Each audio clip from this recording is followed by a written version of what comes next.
So today I'm going to talk about something that has kind of been at the forefront of my mind whenever I've been playing video games the last couple of days. It started a few weeks ago, and I really haven't had the opportunity to sit down and really think about it like I had today, so now that I've got all my thoughts in order, we're going to get right into it. So the Call of Duty YouTuber meta, so to speak, is changing, and I think that's really a good thing for the game and the community as a whole.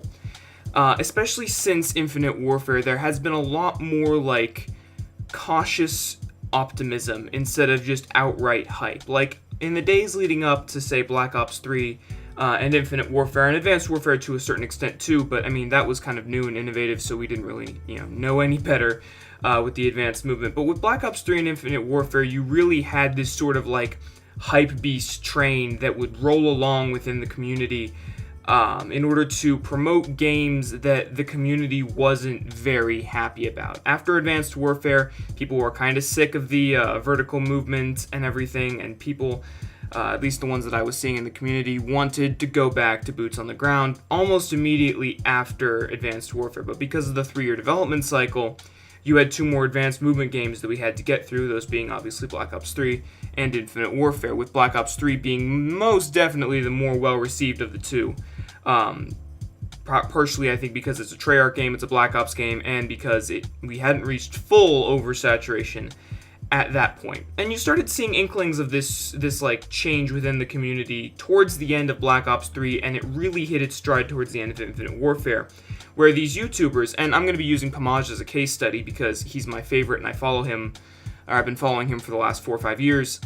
Towards the end of Black Ops 3 and Infinite Warfare, you started seeing this shift and this acceptance towards playing other Call of Duty games at the end of the life cycle of the new games. Like, in the past, you wouldn't really play and or upload anything that is outside of what the current Call of Duty game is. It just wasn't profitable, it just wasn't, new or innovative. There's just no sort of flair to uploading old games. And despite that, because these creators are starting to feel the fatigue from playing games that aren't nearly as good as the old ones set in, you're starting to see this shift, people trying to justify, hey, I'm not really feeling Black Ops 3 today, so I'm going to hop on Modern Warfare 2 because that's a classic and everyone loves Modern Warfare 2. Or, I'm going to hop on Black Ops 2 because that's a game that everyone still likes seeing despite the fact that it's older.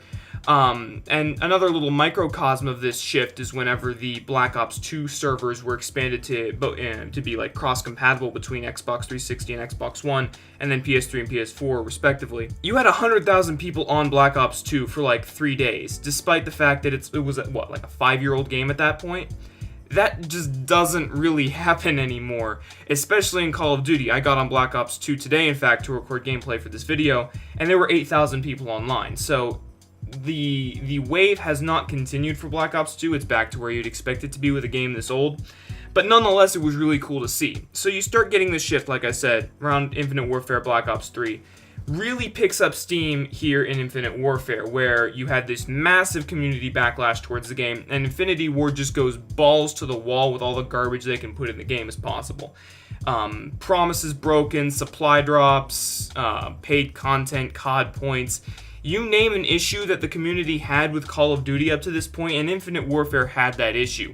Really fast TTK, gimmicky kills, gimmicky, flashy garbage specialists that broke the game. I guess the only good thing to come out of Infinite Warfare was Optic Gaming finally winning a championship with the Scump, Karma, Crim 6, and Formal team. That was nice to see, especially as an Optic fan, but that's another video for another day.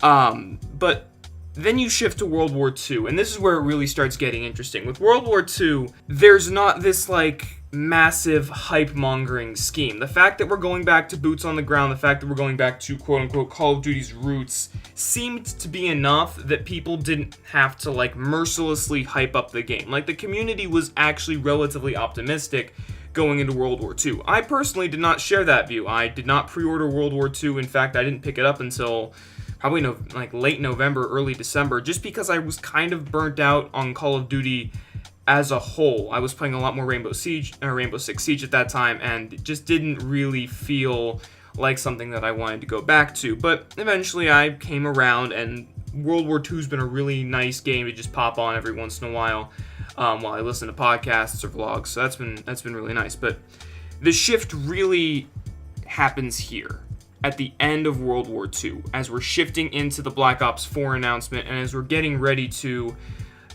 see the reveal, which took place not a few hours ago.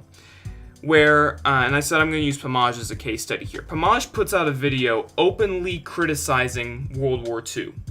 This had not happened within that circle up to this point. Like, and when I say this circle, I'm meaning like the endless Call of Duty hype stands. I'm talking the Drifters, I'm talking the T Martins, I'm talking the Pamajes.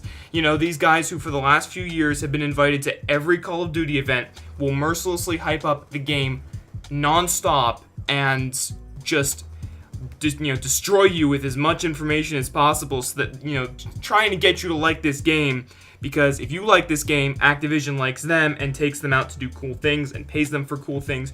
You know the whole deal. Like, all these YouTubers get paid by the developers in one way or another, be it with exclusive appearances, gameplay capture events, actually getting money, whatever the case is. But Pamaj puts out this video openly criticizing World War II. And this is after a period where he's gone into this, I don't want to say a funk, but after he's, openly challenged the idea of uploading Call of Duty on a consistent basis. He's taken his break, he's done things with his hockey team, he's, gone off the radar in terms of Call of Duty content as far as, regular daily uploading is concerned. And that alone, breaking the regular daily uploading schedule of just kind of this mundane carbon copy content, just breaking that cycle up in and of itself is kind of new and refreshing. But he puts the video out, and it surprised me how frank he was in that video. There wasn't a ton of containment. Normally, whenever you see criticism of Call of Duty games, especially by this circle, there's always some sort of caveat at the end. There's always some sort of pulling back at the end where they're like, well, the game's still fun. I'm going to play it and upload it every day. Don't worry, guys. But Pamaj doesn't do that. He shifts to Fortnite content. And understandably so, because Fortnite is absurdly popular and everyone loves it. There's definitely an element of that in here too. But this Call of Duty burnout, to this extent, is not something we have seen in the past. And that's where I think the paradigm is starting to shift. Additionally, a couple of days later, on May 10th, I'm looking at the Twitter feed right now, Pamaj talks about how getting on COD is irritating before it even he starts the game. I'll put the tweets up on screen, you can read them yourself.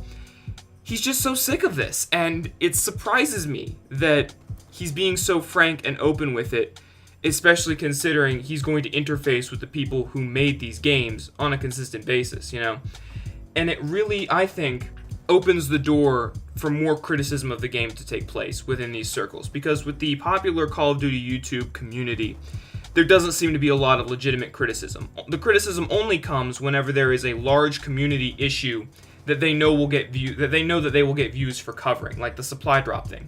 Supply drop criticism only began once the larger community started making a big stink about it.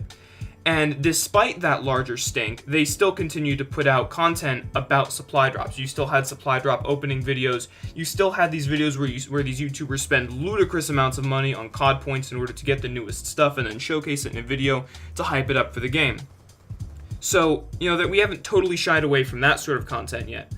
But the point I'm trying to make is that this is inherently a good thing for the community, because we're going to see more legitimate criticism and not as much contained criticism of the game. And for a massive franchise like Call of Duty that has a lot of hype behind it and is almost immune to criticism with how big it is, it's very nice to see creators who are at the forefront of the community and the forefront of the community's ideas and minds actively taking a role in criticizing the game and trying to make it better.